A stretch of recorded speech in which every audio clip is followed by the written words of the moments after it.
Assalamualaikum warahmatullahi wabarakatuh. Apa khabar semua penonton Nona? Mira doakan semuanya berada dalam keadaan sihat dan sejahtera hendaknya.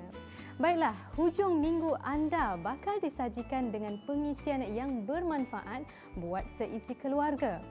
Cita rasa dalam bergaya bagi setiap wanita ternyata berbeza, namun kebanyakan wanita lebih gemar memilih arus trend terkini. Biarpun industri fashion sering menerima perubahan, Mira yakin wanita masa kini lebih bijak memilih mengikut keselesaan masing-masing. Menarik minggu ini.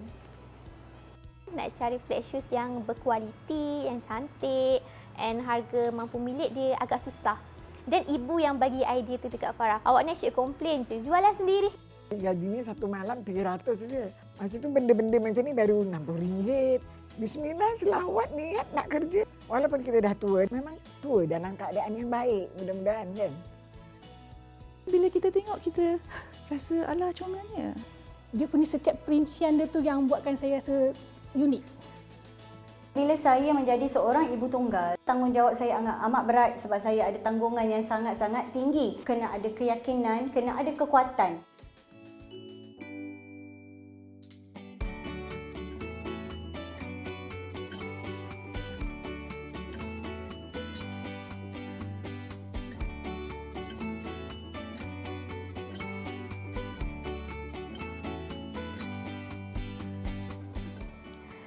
Fokus penampilan seorang wanita bukan sahaja tertumpu pada tata rias wajah dan busana yang digayakan, malah keselesaan kaki harus diberi perhatian. Sesekali ingin beralih citarasa daripada kasut bertumit tinggi, pilihan sepatu bertapak rata sama ada sneakers, loafers atau slip-on boleh dijadikan koleksi. Kali ini Lania Shoes tampil dengan sepatu bertapak rata tona warna tanah. Rekaan dengan anyaman minimalis ini sesuai untuk si gadis kecil molek maupun wanita bertapak kaki lebar.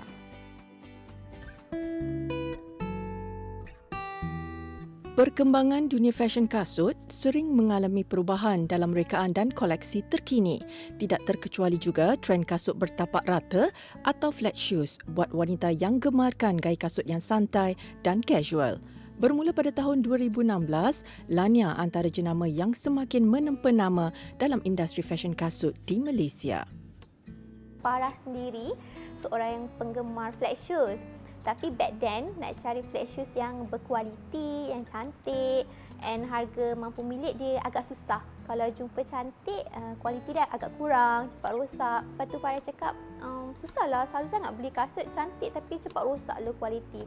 Dan ibu yang bagi idea tu dekat Farah. Awak ni asyik komplain je, jualah sendiri. So Farah macam sahut cabaran ibu tu lah. Jadi permulaan jual kasut, Farah jual kasut yang ready made. Farah ambil dekat supplier, lepas tu Farah jual balik. Nama jenama Lania adalah gabungan daripada nama kedua ibu bapa usahawan muda ini, iaitu Cik Lamin dan Sania. Lebih 6 tahun menguruskan perniagaan kasut bersama suami, Farah tidak menyangka setiap rekaannya mendapat sambutan luar biasa. Okey, dari segi rekaan tu ada yang kira macam mix. Farah ada certain design yang Farah nak. Lepas tu sebabkan dulu Farah selalu travel. Jadi bila Farah selalu travel, Farah banyak nampak design kasut daripada culture lain. Farah akan takat gambar dan Farah akan minta designer di kilang olah semula mengikut kesesuaian dengan basic design yang Farah nak. Jadi dia lebih kepada gabungan jugalah idea Farah dan juga olahan daripada kasut lain yang Farah nampak semasa Farah travel. Membawa tema anyaman yang berasaskan rotan, Lania mengetengahkan elemen kemelayuan dan mencipta keunikannya yang tersendiri. Farah nak Lania ni ada identiti yang tersendiri, unik, tapi sekaligus bila orang tengok, orang tahu desain ni ialah desain lokal, desain masyarakat tempatan kita sendiri. Pemilihan warna earth tone pula, Farah ketengahkan warna kulit orang Malaysia, warna kulit sawo matang. Jadi orang yang berkulit gelap daripada berkulit kuning lansat ke berkulit sawo matang, semua sesuai menggayakan kasut Lania sebab pemilihan warna tu agak selamat. Selain menghasilkan koleksi kasut bertapak rata yang minimalis dan santai, Lania juga tampil dengan rekaan kasut pengantin dan koleksi kasut korporat. Jadi sekarang ni kita makin improve design dari segi design kita. Kita ada buat segmen-segmen lah. Design yang sesuai untuk casual, design yang sesuai untuk majlis pertunangan atau dinner dengan design yang formal, iaitu untuk pergi bekerja. Lepas tu untuk setiap design tu pula ada dia punya kesesuaian reka bentuk tu khas untuk orang yang berkaki kecil, iaitu dia punya bentuk tu V-shape, agak runcing. Dan ada juga design untuk orang yang kaki besar, lebar dan bunion. Design tu pula kita panggil U-shape, dia berbentuk bulat. Jadi design ni khas untuk yang kita reka untuk orang yang berkaki lebar macam tu. Walaupun minimalis, material yang berkualiti tinggi digunakan untuk memberi lebih keselesaan kepada setiap pengguna. Perincian yang paling penting kan ialah material lah. Tu material yang bahagian atas kasut tu dengan tapak. Jadi material bahagian atas tu Farah memang akan pilih yang tak melecet, yang lembut pada kulit. Manakala yang bahagian tapak tu pula memang Farah akan pilih material yang high quality rubber, getah yang berkualiti. Jadi dia menjamin kasut tu tak licin dan lambat haus. Design terbaru Lania, kita baru bawa masuk sandal, slipper berasaskan daripada rotan lah. Pemilihan warna masih sama, earth tone. Design dia boleh bawa keluar untuk berjalan lah. Masih lagi boleh bergaya. Dan paling penting bahagian tapak dalam tu kita masukkan cushion yang agak tebal supaya tak sakit kaki bila berjalan. Memakai kasut yang cantik mampu mengubah keseluruhan penampilan wanita, namun setiap pengguna harus bijak memilih mengikut kesesuaian tempat dan situasi.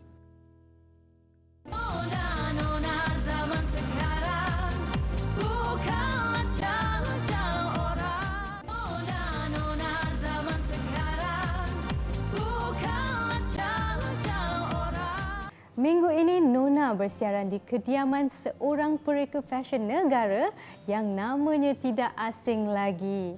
Pembabitannya selama 8 tahun dalam industri ini tidak perlu dipertikaikan. Ramai selebriti yang menaruh kepercayaan untuk menyarung busana raja sehari hasil sentuhannya. Mira perkenalkan, inilah dia, Chanel Harun. Apa khabar? Baik Mira. Sihat, Alhamdulillah. Sihat, Alhamdulillah. Terima kasih kerana terima kunjungan kami dekat sini. Terima kasih juga sebab sudi datang ke rumah kecil ni. Chanel, nak tahu tak, Mira masuk je rumah ni, Mira terpesona dengan tata rias, dengan dekorasi rumah ni. Bila Mira tengok hasil paduan warna monokrom, memang rasa tenang, rasa sejuk mata memandang. Mungkin Chanel boleh kongsikan garapan idea dan konsep kediaman ni. Okey, pertama kali Nel tengok rumah ni, Nel cakap okey, apa yang Nel impikan, rumah Nel dia mesti hitam dan putih. Sebab apa hitam dan putih? Dia melambangkan personality Nel. Siapa-siapa yang kenal Nel, dia orang akan nampak Nel pakai baju hitam ataupun putih. Okey, because bagi Nel, warna putih tu dia timeless, dia malas segar. Even warna hitam. Warna hitam tu bila kita letak pada sesuatu perabot contohnya, benda tu kekal lama, tak perlu bagi Nel untuk tukar perabot setiap tahun. Apa yang Nel garapkan, konsep pada rumah Nel, konsep heritage, dan benda yang Nel letak dalam perabot yang Nel letak dalam rumah Nel berkonsepkan malas segar, timeless, sebab Nel plan nak duduk sini lama. Rumah Nel ni rumah teres yang corner lot. So dia cakap okey, kita bahagikan ruang kepada 2 ruang. Ruang untuk tetamu lepak, santai. Sebab tu kalau Mira perasan rumah Nel tak ada TV. Siapa-siapa berada di rumah Nel, kita berborak, kita ada conversation, kita spend masa betul-betul, spend our quality time together bersama-sama. And then di ruang makan pula, Nel cakap Nel suka something yang monokrom, Nel suka hitam putih, tapi interior designer Nel cakap kalau boleh kita main dengan warna grey sebab rumah ni terlampau banyak putih dan terlampau banyak hitam juga. So di ruang tengah tu kita balancekan balik. Bilik ni tolong buat semua hitam. Sebab apa hitam? Hitam is my favourite colour, warna kegemaran Nel. Bila Nel duduk dalam bilik yang berwarna gelap, Nel rasa Nel hilang. Hilang dari semua orang. Itu tempat Nel bersembunyi sebenarnya. Macam mana pula cetusan ilham dan inspirasi hiasan di rumah Nel?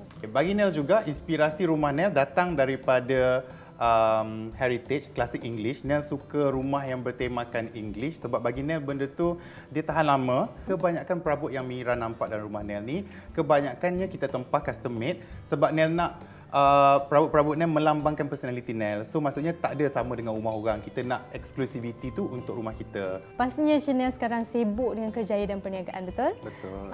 So sekarang ni apa perancangan untuk 2022? Okey, perancangan Nel untuk 2022 macam yang Mira tahu ataupun semua orang tahu, selain daripada Nel menjadi seorang pereka fashion, Nel juga ada rangkaian restoran. Permulanya kita ada Dapur Combi di Shah Alam. Kita buka cawangan kita kedua di Pulau Pinang.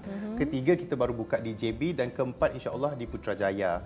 So bagi Nel, Nel diversifykan, Nel mempelbagaikan bisnes Nel. So untuk baju kita ada Chanel Harun. Chanel Harun kita akan keluarkan beberapa koleksi untuk tahun ni 2022 seperti koleksi wedding terbaru, baju-baju pengantin dan koleksi-koleksi raya untuk 2022. Untuk kita punya bisnes F&B, Nel plan untuk buka lagi 2-3 cawangan restoran Dapur Combi sebab bagi Nel rasa Nel nak bagi semua orang di Malaysia rasa makanan Dapur Combi. Kita dah pun bercerita pasal hidangan di Dapur Combi. Nona pun ada hidangan istimewa untuk dikongsikan. Nasi arnab. Mungkin kedengaran agak asing, namun ia mempunyai penggemarnya tersendiri. Menyedari tentang keistimewaan daging arnab, Nur Izzati Ahmad, seorang pengusaha ternakan arnab, bakal berkongsi 2 menu istimewa. Ikuti cara penyediaan masakan nasi arnab dan arnab goreng berempah dalam segmen Air Tangan.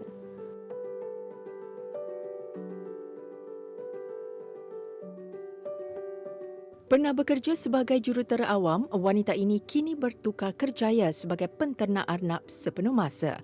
Berusia 33 tahun, Izzati dan suaminya memilih arnab sebagai haiwan ternakan kerana dagingnya agak sukar ditemui di pasaran. Alhamdulillah, nak masuk 3 tahun saya buat pengusahaan arnab ni. Dalam 100 ekor arnab induk ada dan dalam 300 ekor anak lah. Total dalam 400. Kesemua arnab di sini ialah arnab pedaging New Zealand White. Antara risiko dalam bela arnab ni ialah cuaca tak menentu lah. Kalau cuaca tak menentu ni membuatkan arnab jadi stres dan juga dia boleh membuatkan arnab-arnab ni mati lah. Berbanding dengan daging yang lain, daging arnab lebih senang untuk disiang. Kaedah memotongnya juga agak mudah kerana daging arnab lembut dan tidak mempunyai lemak yang banyak. Baunya juga tidak begitu hanyir dan mempunyai isi yang sedikit. Ramai yang tak tahu dia punya arnab ni boleh dimakan. Masakan lah, menu-menu yang ramai sangat orang pakai untuk arnab ni ialah sate. Memang ramai orang buat sate arnab lah. Lepas tu ada juga yang buat arnab berempah, arnab perap dan juga ada buat nasi arnab. Okey, kali ni kita nak buat nasi arnab. Simple je dia punya barang. Kita buat sup, kita buat dia punya nasi dia, lepas tu kita kena prepare dia punya cicah. Antara bahan yang diperlukan untuk hidangan sup nasi arnab ini ialah hirisan halia dan sebatang serai yang diketuk terlebih dahulu. Masukkan 2 bahan tadi ke dalam periuk bersama daging arnab. Rebus sehingga separuh masak. Okey, tadi dah siap buat sup. Okey, sekarang kita buat nasi. Nasi ni kita pakai air rebusan arnab tadi dan benda paling utama sekali, ketumbar lah, kita pakai akar ketumbar. Masukkan beras yang sudah dibersihkan ke dalam periuk nasi bersama air rebusan arnab tadi dan kaul sebati. Kemudian, masukkan akar ketumbar, hirisan halia dan daging arnab yang telah direbus di bahagian atas.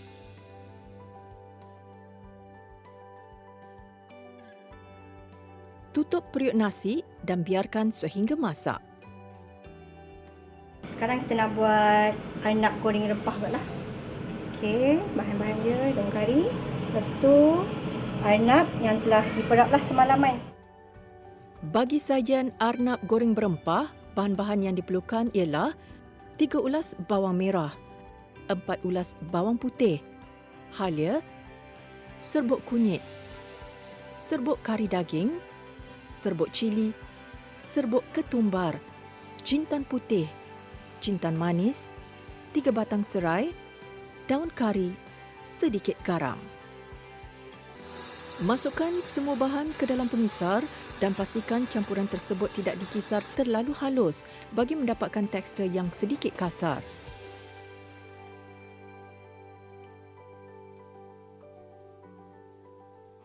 Kemudian lumurkan daging arnab dengan bahan yang telah dikisar dan perap semalaman bagi memastikan rempah perapan sebati dengan daging.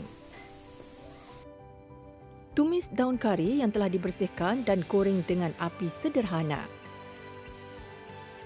Setelah daun kari menjadi keperangan, masukkan daging arnab perap dalam minyak yang penuh. Goreng dalam api yang perlahan sehingga ia benar-benar masak. Okey, dah siap dah nasi arnab kita. Nanti kita hidang, kita bawa keluar arnab ni satu-satu. Lepas tu bolehlah hidang untuk makan. Resepi yang ringkas, sihat dan lazat ini sesuai dihidangkan buat seisi keluarga. Anda juga mungkin boleh mencubanya.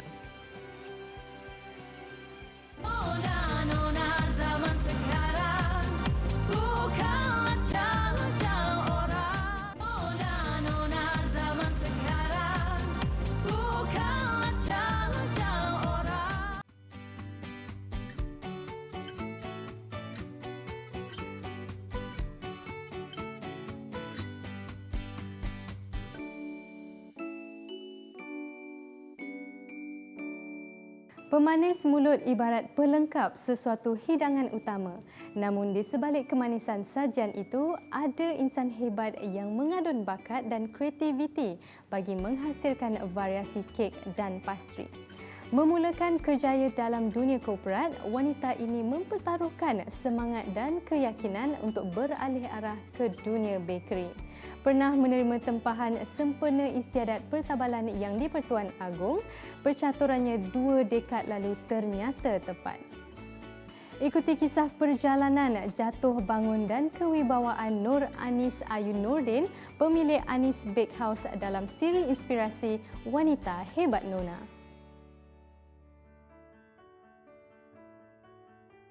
Lebih 20 tahun melayari dunia korporat, siapa sangka wanita kecil mulia ini punya iltizam yang tinggi untuk menggapai impian dalam bidang kulinari. Daripada seorang setiausaha, kini dia pembuat kek terkenal di Malaysia. Sebelum saya berhijrah di KL untuk bekerja, saya dulu bermula daripada rumah di Segamat, Johor. Dan pada ketika itu saya ada a few dealer. Masa tu ada few dealer. Masa tu tak ada Facebook, tak ada apa kan. Saya ada dealer. Dealer ni adalah kawan saya dan juga kakak ipar saya. Di mana saya menjual biskut saya. Dan alhamdulillah masa tu orang kata biskut-biskut ni baru-baru kan, macam biskut London Almond, biskut kapal, tart, sangat popular masa tu. Alhamdulillah saya dapat mencapai agak RM10,000 pada ketika itu tahun 1991. Rasa macam RM10,000 tu macam wow banyak Masa saya buka Anis Bakehouse ni, saya fokus pada tahun 2009. Sebenarnya dah lama saya dah bermula pada tahun 1991. Cuma daripada situ saya buat daripada rumah. Tapi bila saya menjadi seorang ibu tunggal, saya rasa tanggungjawab saya amat berat sebab saya ada tanggungan yang sangat-sangat tinggi. Masuk keluar tuan mahkamah semua kan nak kena bayar kan, anak-anak, rumah sewa semua. Jadi dengan adanya tu saya bekerja sambil membuat bisnes saya ni pada tahun 2009 dan sampai tahun 2013. Masa 2013 tu saya dah tak boleh nak fokus sangat dengan begitu juga dengan kerja, sebab saya dah mula menerima tempahan yang banyak. Saya buka kedai saya di Shabri Square pada tahun 2013, saya resign. Saya ambil keputusan tu selepas saya balik daripada umrah. Saya ada kekuatan untuk saya buat keputusan walaupun saya tahu bila saya buat keputusan ni, ini adalah keputusan yang saya rasa amat orang kata mencabar bagi saya.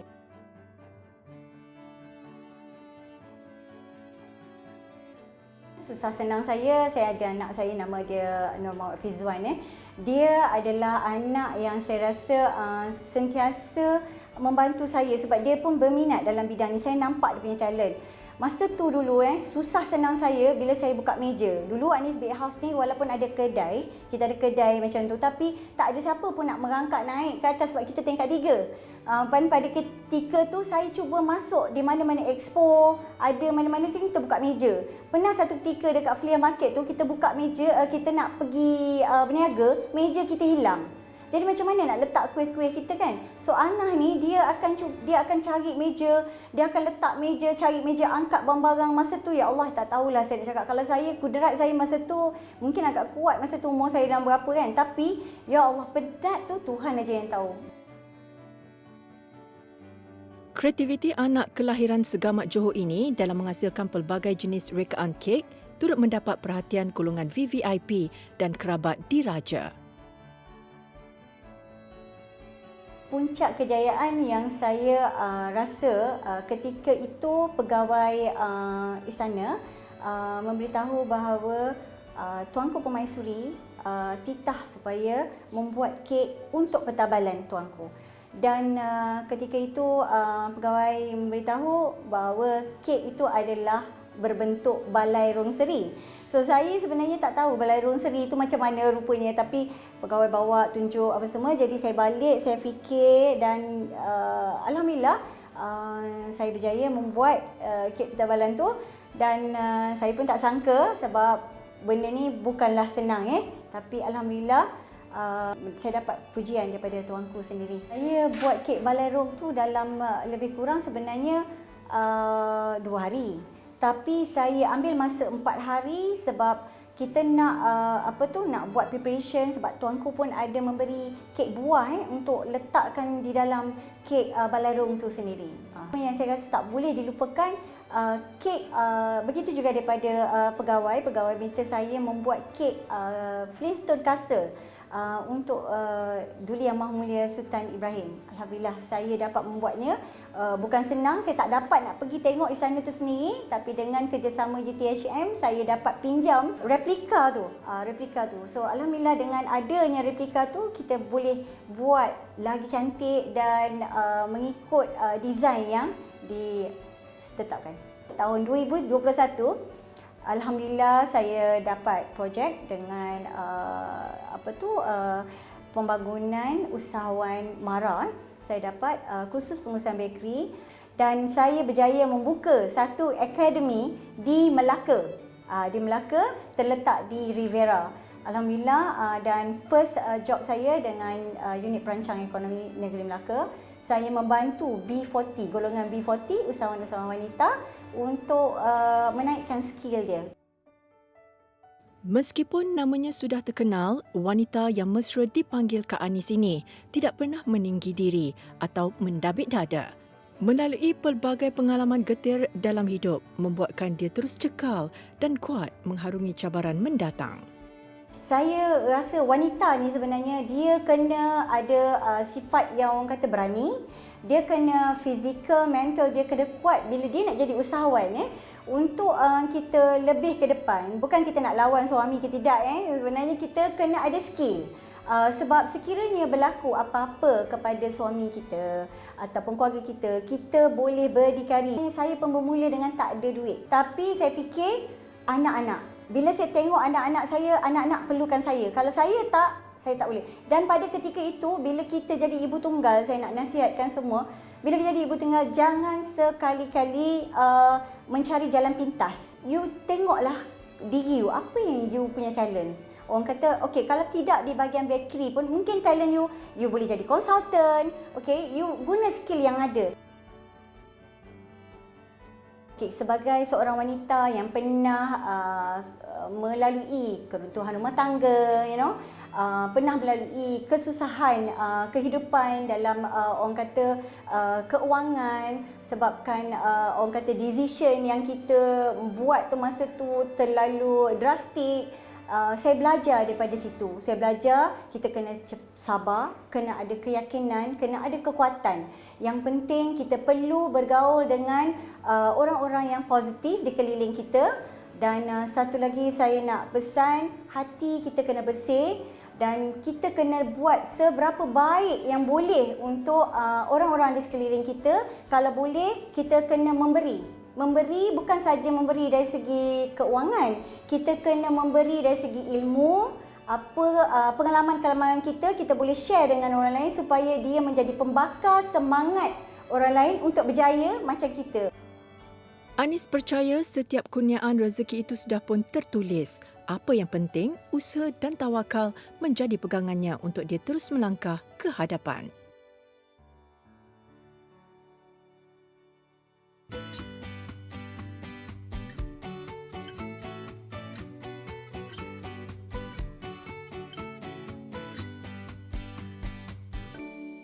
Bakat seninya mula digilap sejak zaman kegemilangan dunia perfilman era 60-an. Sehingga kini beliau masih lagi aktif dalam dunia lakonan.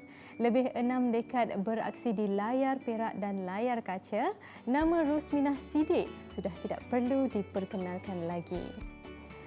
Mesra dengan panggilan Mak Mah, wanita yang sudah pun menginjak ke usia 70-an ini berkongsi kisah dan pengalamannya dalam dunia seni.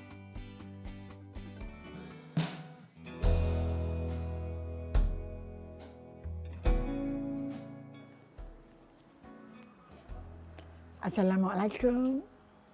Saya Rosminah Siddiq atau diorang panggil Mak Mah. Kalau nak tahu apa yang saya buat dan apa yang saya lakukan ketika ini, tunggu lepas ini. Baru minum kopi 2 cawan setengah kok pening. Sejak di bangku sekolah, seniwati ini sudah biasa berada di pentas peragaan dan lakonan. Mak Mah mula berkecimpung dalam dunia seni ketika usianya 19 tahun lagi. Kita pun tak tahu kan apa yang Allah nak takdirkan pada diri kita kan. Tapi saya memang orangnya suka tengok orang berhias, orang pakai cantik. Memang suka selalu cakap dengan Abah, apa? Dia kenapa? Orang tu cantik. Saya suka tengok orang cantik. Kalau tengok-tengok, Abah itu siapa? Dia kata, itu pelakon tu. Dia kata itu bintang filem. Dia cakap, oh bintang filem.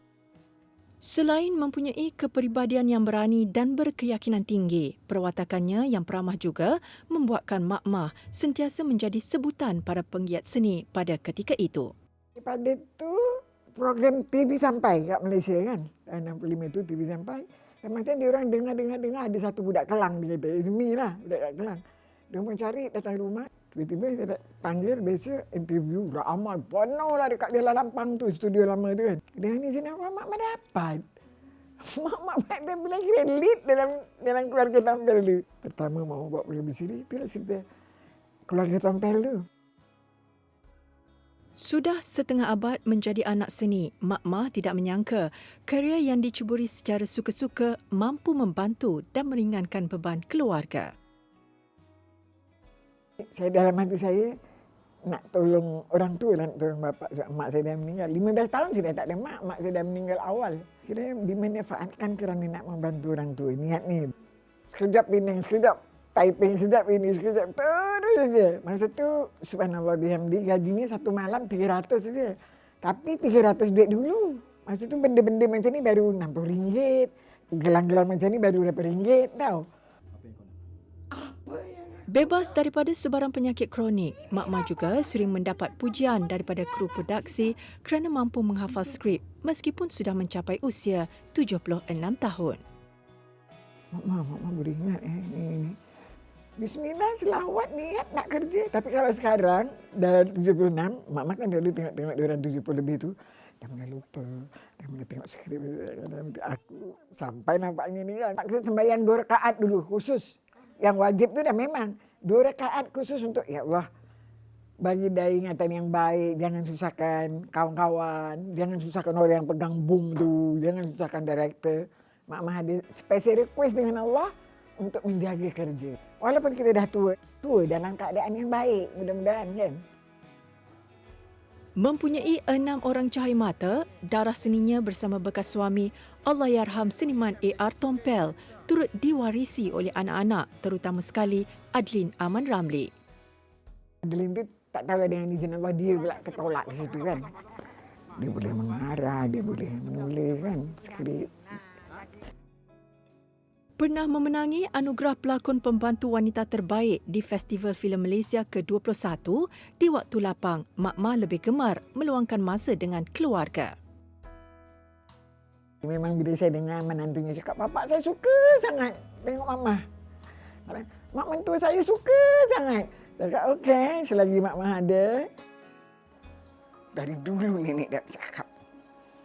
Siang malam, pagi petang, dari kecil sampai besar. Jaga diri, jaga perkataan, cakap dengan orang tua. Jangan biadab dengan orang tua.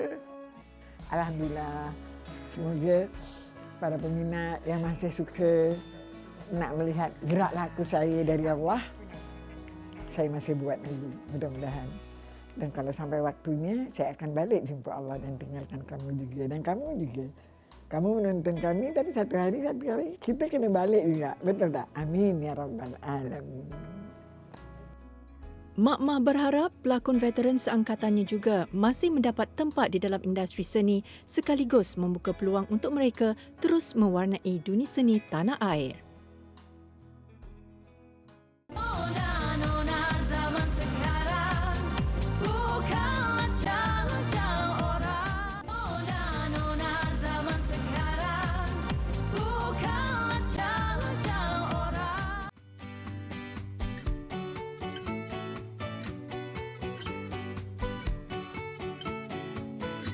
Hasil kraf tangan yang unik mampu menarik minat pelbagai lapisan generasi. Gemar dengan koleksi anak patung sejak di usia kanak-kanak, pemilik Dolls by Mawa menghasilkan patung kapas berhijab yang istimewa. Selain itu, patung kait atau amigurumi dolls dari Mizi Collection juga ada menawarkan pilihan anak patungnya tersendiri. Nona berkongsi teknik dan cara anak patung unik dalam segmen DIY. Selain mencabar kreativiti, penghasilan anak patung ini juga mampu memberi pulangan lumayan. Berbekalkan idea yang kreatif, pelbagai kraf tangan boleh dilakukan secara DIY. Bila kita tengok, kita rasa alah comelnya. Berhijab pun comel. Dia punya setiap perincian dia tu yang buatkan saya rasa unik. Mawar Aris, 46 tahun, tidak menyangka hasil kraf tangan yang dijahit secara suka-suka untuk jualan amal di sekolah anaknya mampu menjadi satu titik permulaan kepada perniagaannya sehingga ke hari ini. Bermula secara serius pada tahun 2018, Mawar mendapat inspirasi dan idea membuat patung comel berhijab daripada Hari Hijab Sedunia yang diraikan setiap 1 Februari. This is the first hijab doll yang saya buat. Kenapa hijab doll? Sebab masa tu kalau kita tengok kat social media ke mana-mana kalau kita nak cari hijab doll memang tak jumpa. So saya rasa okay, why not kita cuba, and sampai sekarang. Menggunakan fabrik kapas berkualiti tinggi, material kain Liberty daripada 100% kapas ini kebanyakannya diimport dari luar negara. Anak patung ni selalunya untuk anak-anak main kan. Jadi kita perlukan material yang clean, which is daripada kapas lah 100% sebab senang nak cuci. Lepas tu isi dalam dia pun polyester fiber yang memang tak ada apa-apa alahan, boleh basuh dan sebagainya. Memerlukan daya kreativiti serta ketelitian yang tinggi, anak patung ini mengambil masa antara 2 hingga 3 minggu untuk disiapkan bergantung kepada saiz dan jenis rekaan baju. Mula dia berselai kain, so kita banyak perlukan pemotongan dan sebagainya, jahitan. Kebanyakan jahitan mesin, tapi yang detail kita guna tangan lah. Kebanyakan pelanggannya terdiri daripada masyarakat Muslim di luar negara seperti negara Turki, Amerika Syarikat, Australia dan lain-lain. Mereka sangat-sangat teruja sebab mereka tak sangka doll berhijab boleh nampak comel. Simplicity dalam Islam, moderate, tapi bila kita tengok kita rasa alah comelnya. Simple pun comel, berhijab pun comel. Australia merupakan negara terbesar dalam penghasilan pelbagai jenis anak patung. Ia menjadi antara sumber inspirasi buat Mawar setiap kali dia ingin mereka anak patungnya yang baru. Antaranya lah yang memang banyak influence dari segi kualiti, cara jahitan. So dari situ saya beli doll tu dan saya tengok macam mana dia jahit. Dan saya gunakan teknik tu dengan anak patung saya lah. Setiap tahun saya akan introduce anak patung baru. Maksudnya saya bermula dengan anak patung yang perempuan. Lepas tu dia ada adik-adik yang kecil. Lepas tu ada anak patung lelaki. Dan kemudian dari segi baju, sekarang ni boleh bajunya boleh bertukar-tukar. The next perancangan is, which is saya dah start pun, saya kenalkan doll yang baju berkait. So dapat beri satu option lain jugalah. Mawar juga berharap agar dia dapat membuka sebuah kedai menjual alat permainan kanak-kanak suatu hari nanti. Selain menjahit, mengait juga mampu menghasilkan pelbagai kraft tangan yang unik dan comel. Berasal dari negara Jepun, amigurumi kini semakin popular di Malaysia serta mempunyai peminatnya yang tersendiri. Amigurumi ni bagi saya lah, diikutkan jarang yang buat. Okay, banyak market daripada luar, tapi dekat Malaysia ni memang agak jarang dan lagipun bagi saya benda ni comel. Dia punya setiap perincian dia tu yang buatkan saya rasa unik. Masa untuk menghasilkan amigurumi bergantung kepada saiz. 2 jam untuk yang bersaiz kecil dan bagi patung yang bersaiz lebih besar pula memerlukan masa berbulan lamanya untuk disiapkan. Sebab amigurumi ni dia handmade, so dia kena buat satu-satu, so dia ambil masa. Kalau yang simple-simple macam keychain, selalu dalam beberapa jam boleh siap. Tapi kalau katakan design tu kompleks, banyak macam katakan dia boleh tukar baju, dia banyak part dia. Sekarang kena reka dan pattern tu sendiri pun kita tak tahu. Lepas buat tu baru kita tahu, okey susah ke tak susah. Yang itu yang cabar lah. Izian telah mula mengait sejak 7 tahun lalu. Teknik mengait yang betul adalah penting selain penggunaan saiz jarum yang sesuai bagi mendapatkan hasil yang kemas dan cantik. Macam kalunya kalau orang kait biasa, yang klasik biasa, dia akan pakai jarum sama macam yang disuggest dekat benang. Tapi kalau untuk orang yang kait amigurumi ni, dia perlu pakai jarum lebih kecil daripada tu, daripada saiz sebenar dia, supaya dia hasilkan lubang-lubang yang besar. So dia rapat-rapat, so fiber tak keluar. Bentuknya yang comel menjadikan amigurumi ini sering mendapat permintaan yang tinggi dalam kalangan masyarakat tempatan, terutama sekali kaum wanita. Kebanyakannya akan bagi pada anak. Selalunya banyak diorang buat untuk bagi hadiah. Ada yang bagi hadiah untuk hari jadi, ada yang bagi hadiah untuk anak-anak. Selain mampu menghasilkan pelbagai jenis karakter kartun, ibu kepada 2 cahaya mata ini juga amat berbangga setiap kali menerima maklum balas daripada pelanggannya. Rasa seronok benda tu kan. Sebab setiap yang kita buat orang hargai. Tambah kalau macam kita tengok kalau macam saya bagi hadiah pada orang kan, pada anak kecil. Dia orang seronok benda tu, unik dan memang tak ada kat tempat lain kan. So satu-satunya saya rasa berbaloi lah saya buat benda ni kan. Mula-mula start dengan hobi. Lama sekarang dah jadi income. So saya harap mungkin mana tahu lepas ni boleh dapat buat kedai yang boleh pamerkan saya punya kerja-kerja saya. Bermula sekadar hobi, kini bertukar menjadi obsesi yang menguntungkan. Selain comel dan unik, kraft tangan ini sememangnya memerlukan kesabaran serta ketelitian yang tinggi supaya hasilnya juga memuaskan.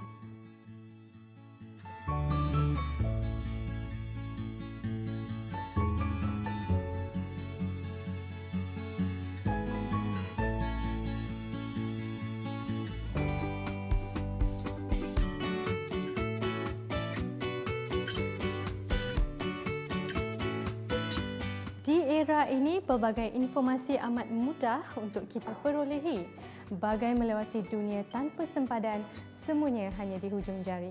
Sebagai individu yang bijak dan bertanggungjawab, kita harus tahu yang mana baik dan yang mana buruk. Jangan kongsikan maklumat yang tidak jelas kebenarannya dan menyebarkan sesuatu perkara yang boleh mengaib dan menjatuhkan seseorang adalah perkara yang tidak baik. Baiklah, hampir sejam bersama Nona, kita dah pun sampai ke penghujung siaran. Terima kasih diucapkan kepada Chanel Harun, pemilik kediaman ini, kerana sudi menerima kunjungan kami di sini. Seperti biasa, layari laman Facebook dan Instagram kami di TV3 Nona. Sebelum berpisah, Mira kongsikan ungkapan kata buat penonton setia Nona. Wanita yang luar biasa, sederhana dalam ucapan tetapi hebat dalam tindakan. Jumpa lagi minggu hadapan. Assalamualaikum.